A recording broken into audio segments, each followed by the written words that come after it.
I ran into this last week. Here's what fixed it for me. If you want to stay updated on your transactions through the Discover app, enabling alerts is a great way to do it. Here is how you can set it up in just a few steps. Step 1. Open the Discover app. Launch the Discover app on your mobile device. Make sure you are logged into your account to access all features. Step 2. Navigate to Settings. Once you're in the app, look for the Settings icon, usually represented by a gear symbol.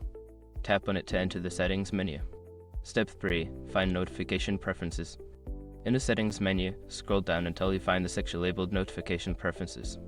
This is where you can manage your alert settings. Step 4. Enable Transaction Alerts. In the Notification Preferences section, look for the option to enable transaction alerts. Toggle the switch to turn it on.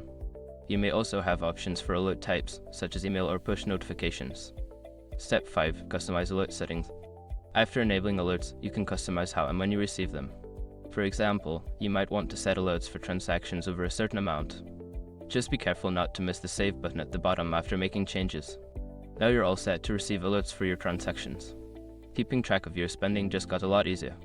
If you have any questions, feel free to ask.